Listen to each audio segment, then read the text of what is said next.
Well, Mark, thanks very much for taking part in another Q&A. Plenty to get through, as I'm sure you were expecting. Fans have sent in their questions via email and social media, and as we've said before, we never pass up the difficult questions, and you've even come to us and said that you want the difficult questions. So with that in mind, we're going to start off with probably the main one that fans want answered at the moment.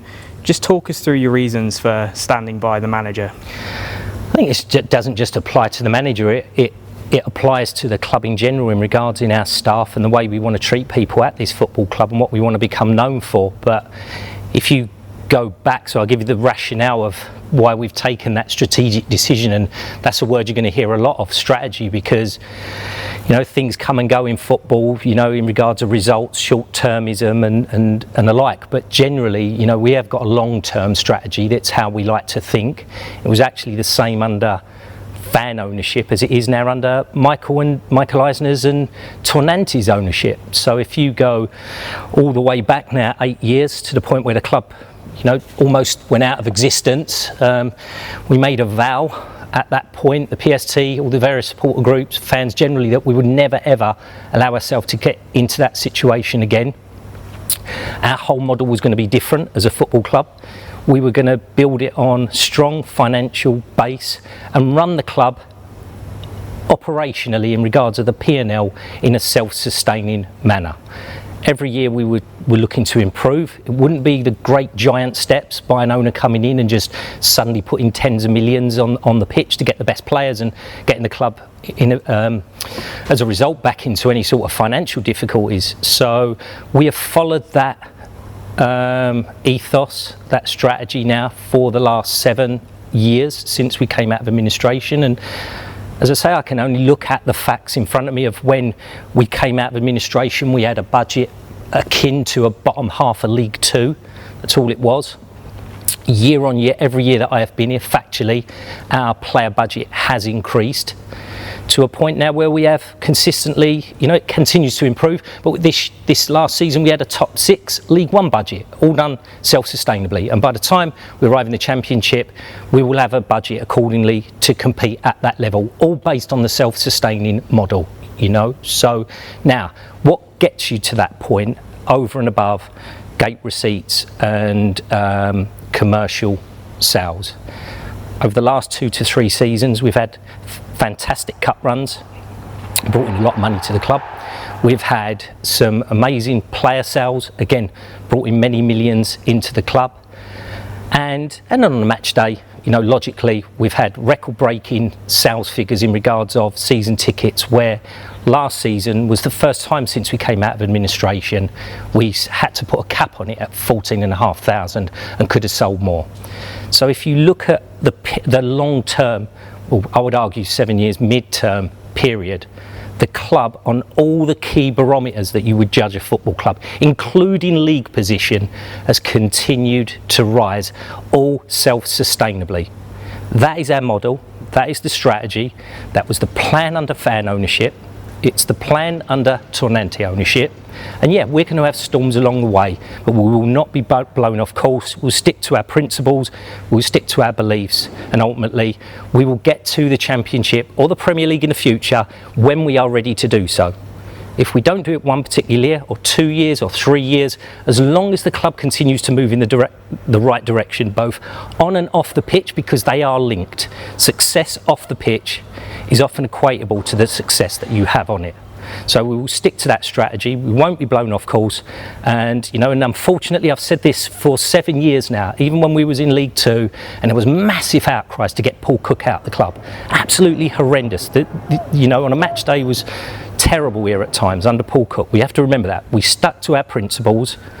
We've arrived now at a place where we've missed out for 2 seasons just on automatic promotion, and that is considered, rightly so, to not be great for us because we want to make the Championship, but we want to make the Championship when we're in a position to do it under the right conditions. And as I have often said, and during that period when we was in League Two, and recently now we've had our 3rd year in League One, that will not be fast enough for some people. Some people will want to try and short circuit that by making what we would consider to be short-term decisions that will, in our opinion, will not benefit long-term the football club. And as I say, all I can go on is the facts of, one, the performance of the manager in his metrics, and again, it's an opinion. Other people have a different opinion and we do respect that. But ultimately, it's myself under the guidance from the board that makes the final decisions. But definitely off the pitch, this year's going to be difficult, obviously, because of COVID-19. You know, it's a unique scenario, not just to Portsmouth or football, but to all businesses. But on the whole, we have seen 7 years of growth in every single aspect of this football club. And as I say, that might not be quick enough for some people, but it is the plan. You've made it clear there by mentioning the questions that some fans have over the manager. In your opinion, what percentage of Portsmouth fans want the manager to remain in charge?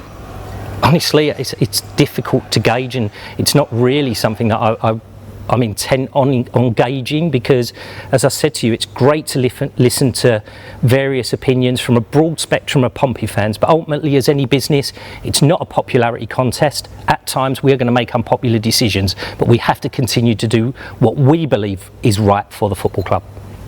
Here's another one that proves we're not shying away from the difficult questions.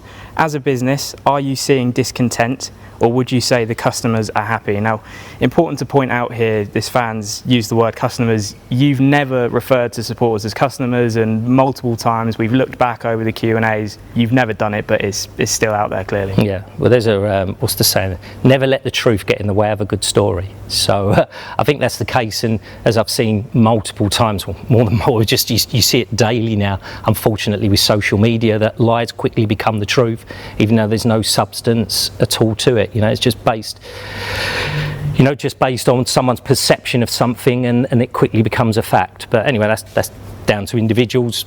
You know, I never ever use the word customers in regarding to Pompey fans. I never would, and if I ever did, I would apologise wholeheartedly for doing so. In regards of discontent, I think it's a difficult one to gauge. Social media at the moment, and I'm not just talking about Portsmouth, I'm not just talking about football, I'm talking about society in general, is very divisive. In, you know, if people state sometimes the blatantly obvious, it can turn into a bit of row between two parties and two groups. It's just what I'm seeing generally. So obviously social media is important, but so are emails, and so are people that like posts, and you know, and so are the silent majority of supporters or people generally that don't even engage on social media, let alone have an opinion on it. So getting back to the question, the discontent, am I upset, frustrated, disappointed we didn't achieve promotion? Absolutely, 100%. Am I got general dissatisfaction with the club, and I'm trying to look at this objectively? I go back to what I say in regards of the facts of how we are performing as a club, and I would have to take a broad, calm view of that and say no. So I'm trying to be honest there with my own personal opinion on that. But again, it is an opinion. Here's an interesting one. If you didn't work for / run the club and were a lifelong fan, would you be able to see why people are disillusioned at the moment? So speaking as a fan, and take off my CEO hat and my board hat, which really is difficult because you're aligned with the two. You can be a fan and a chief exec and a director as well. But disillusioned, no. Upset, frustrated and disappointed we didn't go up, yes. But would that mean then I started making rash decisions on the back of that? No. So that then I'm back on to putting my chief executive and director hat on. So as a fan, yeah, I am upset, you know, frustrated, disappointed, you know, but I'm up in both as a chief exec and as a fan in that regard. But disillusioned, no, I'm thoroughly looking forward to the coming season and want to right the wrongs of not getting promoted last season. Of course, one of the challenges of next season will be the salary cap that's now been introduced. We've had a number of questions on that, but first of all, would you just be able to explain what the salary cap is and how it's going to affect Pompey? So I think it's widely out there. I won't go into specifics, but our salary budget with agency fees, with you know, tax, national insurance, relocation, you know, bonuses, appearance bonuses, all ends up is somewhere in that £4 to £5 million region. I'd say the higher end of that, and as I say, that has grown significantly from when we first, it's nearly quadrupled actually, from when we first arrived at the club. Now, I've explained our model, how we continue to progress and how we continue to up that budget every year self-sustainably, so that we arrive at a point, if we're in League One, we have the best budget in League One, or if we arrive in the Championship, we have got a budget where it's a competitive budget, where it's not nailed on we're going to get relegated the following season. What does the salary cap do? Completely blows that away for us, because it limits a League One club's salary to 2.5 million, so give or take half of where we are at this current moment. Now, there is a transitional phase where those that are currently contracted to Portsmouth Football Club are treated at the divisional average. And when you net it back down to the gross basic, so you take off agency fees, you take off relocation, you take off bonuses and whatever, that actually brings it down to a club like Portsmouth to a net figure of about £1,300 per player. You have 22 in your squad that is going to be reduced to 21 the following season and 20 the season after that. So they've given the figures. The divisional average, as I say, is £113,000 per annum for the player. But like I said, once you take off all the other bits that are added in, national insurance agents fees, bonuses, etc., relocation, you are down to effectively a net gross basic figure of 1,300. Now, we've got players currently on many times that multiple. It's going to be very difficult now to, if you use, you know, some of our more experienced pros, if we are looking to extend their contract in the future, all we can do is offer them the base level. For us, that doesn't work. It doesn't fit our model. Then you've got the added complications of young players. So players under 21 are exempt, but by the time they're over 21, they are included in the salary cap. So we could buy a player from non-league, a la Jamal Lowe. How do you keep Jamal Lowe at your club, at least for the short to medium term, so you can maximise the value you get on him? You keep offering him a new deal and tag another year on at the end. So we're not going to be able to do that anymore. Because if you went to, say, Ronan Curtis as an equivalent of a Jamal Lowe, you know, hypothetically speaking, and we want to extend Ronan like we did this year, extended him and Alex Bass, we'd have had to have gone to them and offered them less money than what they're currently on to extend. So for us, with our model and growing, I mean, and our current budget, we were looking to keep improving year on year. We are now capped at 2.5 million. So I hope I've explained it there.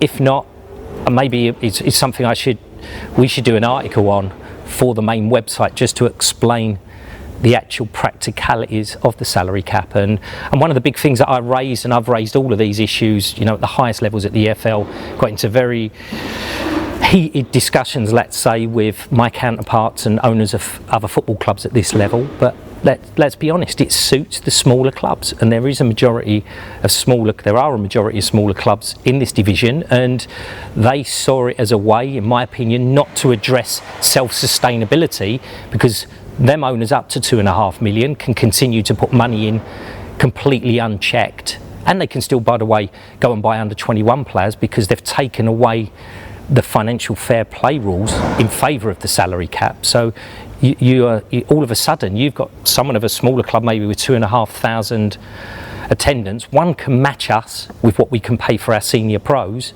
and two, can compete against us when we're trying to sign the best under 21 players. So for us, it makes no sense whatsoever. We've had a lot of heated discussions, and by virtue of one vote, unfortunately, lost the vote. But as we've always said, people vote at these things in self-interest, and I won't name the chairman, but on one heated debate, I explained all of this to him, and he said, yeah, but it's great for me because I don't have to keep putting my millions in trying to catch up Portsmouth in what they can pay for a player. To which my response quite strongly was, no one forces you to put that money in. You are a smaller club than Portsmouth.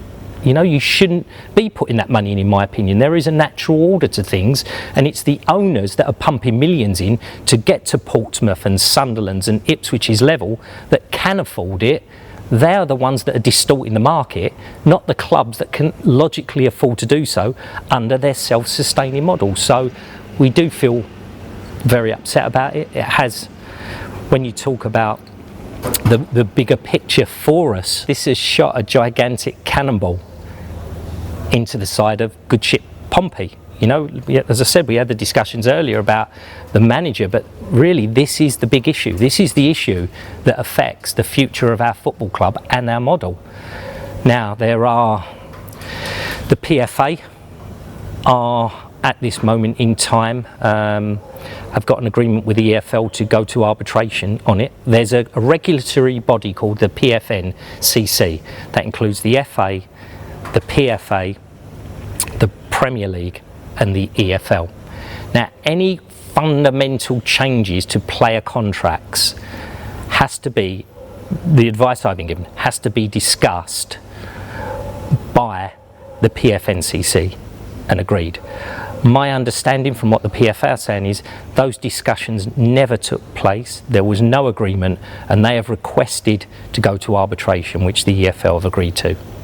So looking at it in this day and age, given the anti-competitive laws, you know, given restriction of trade laws, because let's be honest, you could end up with a player in a few years, once our existing players go out of the system, you can have a seasoned pro that's married, got kids, has got huge responsibilities in his late 20s on £1,350 a week, when you've got a 17-year-old kid, because the demand are there for under 21s that might be on £5,000 or £6,000 a week.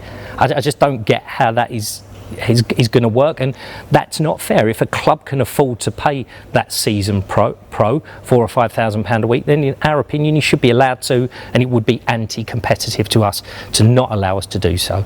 So there's a lot of discussion still ongoing behind the scenes, and I still think this story has got some legs in it. You know, it's still going to run and run. But in the meantime, we are obviously looking at different options in regards of how we adapt to it should any legal challenges not be successful. And one of the other questions that we had in terms of the salary cap is why did you not bring in players before the salary cap came into place? Well, all you can register this coming year is 22 players. So I think with Hadji who's excluded, so there's 20 with Hadji, 19 without. So we have already got 19 contracted players. So under the salary cap, all we can register is 3 more players. There's 2 months to go until the close of the transfer window. We've still got 4 weeks to go till the start of the league campaign. Undoubtedly during this time we may pick up injuries, or Kenny might look at players and go, not sure about this player or that player. So the 3 spaces we got gives us flexibility, and align with the fact that we have consistently been talking with a lot of championship clubs and Premier League clubs in regards of the loan market, and 3 loans is probably about you know, the sweet spot in regard to loans. So, and they will not allow their players to go until they've got them back to pre-season training, had a look at them, and then decided whether they were going to obviously loan them out to Portsmouth, knowing the new salary cap rules as well. So we're in constant dialogue with a number of Premiership clubs and Championship clubs, but what we didn't want to do was sign up players in a rush to beat the salary cap and then not have any spaces to bring people in, given all the issues that I've just mentioned previously in that regard. Obviously, as you say, the story's not over, but supposing the salary cap is enforced and remains enforced, will this result in more investment into the academy by the club? I think there was, you know, we've gradually increased our investment in the academy year on year anyway. Will it speed that? Probably not, but there will definitely be a massive shift of attention to a development squad. You know, it's something that we're working with our board of directors at the moment, something that's been in the offing for a while, but when I go back to the investment we've made on the player budget, and now that has increased annually for the last 7 years, that has been our priority. Do we take, I don't know, £500,000 to £1 million out of the playing budget and put it in a development squad? Our priority has been to climb the league table and to get into the championship. That, as part of our model, obviously that's what we want. But now I think if I'm thinking, you know, ultra mid to long term, we do need to really focus our attention and how we can get the extra money that we are generating into an area of the club that will give us the benefit on the pitch. And the development squad is logical, but it takes a lot of planning, a lot of thought.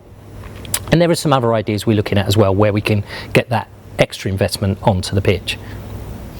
On to transfer matters. First question, are any new signings imminent? It's that time of year again, you must have been expecting that question. I wouldn't say, I mean, we're speaking to a couple of players stroke clubs, but I wouldn't say that they're imminent, but things change very quickly. I mean, there's one particular player we're speaking to that if he called me this afternoon and said, okay, I'm good to go, then we'd try and get it done as quickly as possible. But I don't think that is going to happen, so I wouldn't say it was imminent, but who knows, things change very quickly. Kenny could get a call, over the weekend via an agent, a club or a player, and just ring me and say, look, I really think this is a great signing for us, and we would do what we can to get that player. But I wouldn't say there's anything imminent that I'm aware of, i.e. Annabelle, our club secretary, is working on the contract to get it signed at this moment in time. Christian Burgess and Brandon Hunstrup both turned down new contracts, and Cameron McGeehan opted to move to Belgium.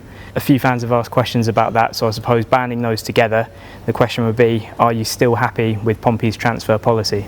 Yeah, I think if you look at the ins and outs of the clubs and the money we've generated, a lot of clubs lose money out of their transfer activity. We've generated huge sums, so we must be doing something right. Do we get some wrong along the way? Obviously, but as I've said all along, I can give you the in-depth on each of those. I think the news have put it out there. I mean, if you just pick Cameron up, I think that's the one I've not really spoken about in depth. But as I say, you can't force a player to sign. Cameron was on very good salary at Barnsley.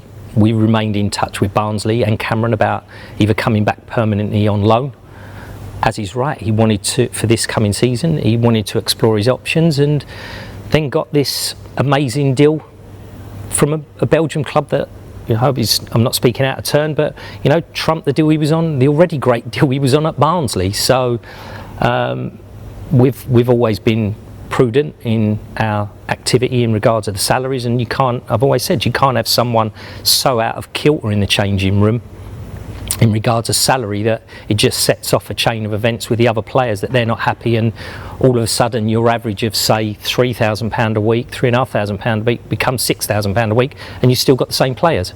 So that's how we've run the club. I wouldn't say in regards of Cameron specifically there was anything more we could have really done other than blow our brains out on offering him a crazy new deal to beat what he was on at Barnsley and what he was offered at the Belgian club. It's quite simple, really. Yeah, it's about sticking with the model and the strategy, which we've always done and which we will continue to do. Why are fans being charged £25 to reserve their seats as part of the flexi-season ticket scheme that was announced the other day? Well, again, we had discussions with various supporter groups, the Tony Goodall Fans Conference. We discussed as a board, discussed as an executive, and we had a wide range of input. Going from quite a lot of supporters, I have to tell you, were writing in saying to reserve their seat. They was willing to pay the full price for the season ticket for the whole year, even though they were in a shielded category and knew that they wasn't going to come in. So you had that extreme to people saying, well, why don't you just do away with season tickets for a year? People lose their seats and just go into a ballot on a game-by-game basis. So we had that varying. Again, it's about trying to get the balance and a mix of all the different views and opinions. We're never going to please everyone. You can try and please as many people as you can on any one subject, but we know we're never ever going to please everyone. You just try your best to do what you can to make the right decision, and then hope fans get behind it. And again, it's about opinions. But in regard to the £25, it's very costly to administer the scheme that we have proposed. There's no obligation for anyone to buy any tickets on a match day whatsoever. It's going to cost a huge sum more than normal, even with no fans, to put a game on, given all the protocols that we've got to go through. We have got no income coming in as of this moment, nothing from match day revenue, secondary spend associated with match day revenue. And aligned with that, you have got the fact that this year we've got somewhere in the region of 1,500 to 2,000 seats that need replacing, whether fans are in here or not on the stadium, simply through wear and tear and the weather conditions, not just at Fratton Park, but generally it's just one of those things that chairs do decay, they're plastic, they have to go through certain tests, and unfortunately is somewhere approaching 2,000 need changing this year, and they're £70 each. So there's a huge amount of cost. There's a huge amount of cost in administering the scheme that we are proposing, and we just felt that £25 was a fair figure. Another ticketing question: how many season ticket holders opted to donate their season ticket balance from 2019-20 to the club? And second part to that question, why have those supporters not received a personal thank you? So, two good questions. Approximately 2/3 of our fan base chose to apply for a credit or a refund. 1/3 either donated or didn't respond, which was by default, leave your money in the club. So it was a third left their money in the club, 2/3. In regards of a letter, it's something we actually was working on. It should have gone out before we made the announcement about this coming year's season tickets. I do apologise for that, and by the way, for everyone that did leave their money in the club, thank you very much, amazing gesture. But an email or a letter will be going out imminently to personally thank them for that. Yeah, I guess the important thing is that it certainly hasn't gone unappreciated. It's not gone unappreciated at all, yeah. Will there be an option for fans unable to attend games to watch on iFollow, even for 3 p.m. Saturday matches? If so, will there be an iFollow season ticket? Yes, there will be an option to watch iFollow. I know a lot of other clubs have, basically, I think the majority of clubs that I've seen in League One have charged a full price for a season ticket, and then said that any match that fans are not allowed to attend, they get iFollow for free.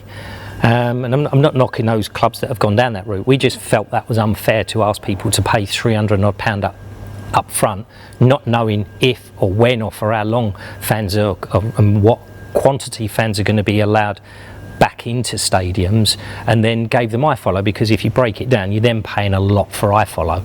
So we've left it that we're going to introduce this rotational grouping policy at Fratton Park, and then it's up to the fans themselves if they then want to get iFollow and for what match. And when we were looking at potentially finishing last season and giving iFollow, and instead of offering credits and refunds, just saying you can have iFollow to watch the games, one of the problems we had with that was potentially you've got 4 people in a house who've bought season tickets, and they're all getting an iFollow feed each, where really they only need one.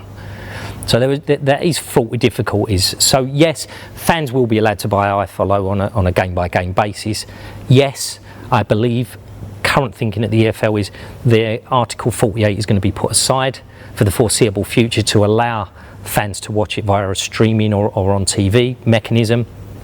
And in regards of a season ticket, again, something that we have discussed with the EFL, but again, it's quite expensive to put a game on via the iFollow service, and I don't think they want to butcher that by offering a season ticket where they reduce the price. The costs don't come down whether there's fans in the stadium or not, in regards of having to screen the game. So I think they're quite adamant about the £10, but they're not discounting thoughts around a season ticket either.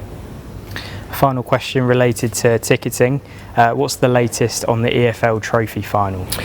So we've remained in close contact with Salford City and the EFL and the sponsors, and everyone's really aligned in that we don't see a point in putting that particular trophy on behind closed doors. It's a fans' day out at Wembley, and we're willing to hold off as long as we possibly can until fans are allowed back into the stadium, or a certain percentage where we feel that the majority of our fans and Salford fans can be accommodated.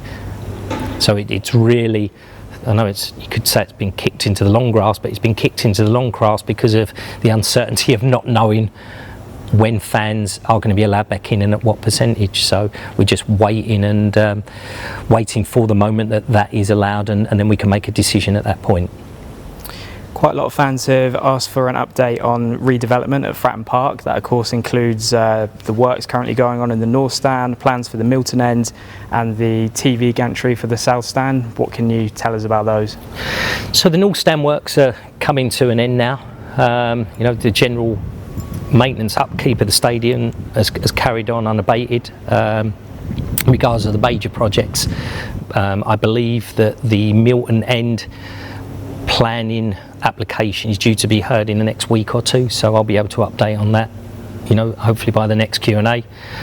The TV gantry on the South Stand, we have got planning approval for that, but at this moment in time it's not deemed a priority, and when you've got a business losing £600,000, £600,000 to £700,000 a month in lost revenue at this moment in time, it's just, there's other things more important, like trying to keep really the business and its staff together, that takes priority over that. A question on kits for next season. Obviously the home kit's been released. I think the feedback that we've had from the club shop is that it's very popular. Yeah, it's been selling really well as well, by the way, yeah. And in terms of the third and away kits for next season, fans have asked what they're going to look like. What they're going to look like, it's hard to describe. We think fans are going to like them. We never actually put a kit out you go, the fans are not going to like, so you judge by it. It's the sales really, I suppose, are the barometer of how successful a shirt is. But no, we are just finalising some details in regards of back of shirt sponsor. I know that Anna, our commercial director, is working on that at the moment, and as soon as we get that finalised, hopefully in the next week or so, we can publish what they're going to look like and get them on sale. Perfect. Well, Mark, that just about wraps things up. Probably difficult circumstances at the moment, you could say. I'm sure there'll be fans out there who disagree with what you say, but they certainly can't argue with the transparency and the honesty, and we really appreciate that. Thank you. Yes, listen, I think it's just speaking more generally, it's difficult times out there, as I keep saying, not just at football, but in the wider society. Everyone's entitled to views and opinions. Me and you, Ollie, and the rest of the crew in the office, we get involved in about Portsmouth as well. Some quite heated debates and views and opinions about things at the club and more generally in society, and that's healthy as long as it doesn't boil over. And hate to see Pompey fans arguing with Pompey fans, or abuse or threats. That's not acceptable. I'm sure the vast majority of Pompey fans, whatever your views and opinions about the direction of the club or your opinion on a certain aspect of the club, I'm sure the vast majority of fans would agree with that. At the end of the day, we're all Pompey. We all want what's best for the club. We all care passionately about the club, and to a degree, that's the Achilles heel, because when you care so passionately about something, you can get really wound up and really angry. But all I'll say is, let's stick together. We're in the country, we are well known for our loyalty, for getting behind the team, and all I hope is we have a great start to the season, we can unite again, and we can get the club back to where we all know we should belong. Perfect. Thanks again, Mark, and here's to more heated debates. All right, thank you, Ollie.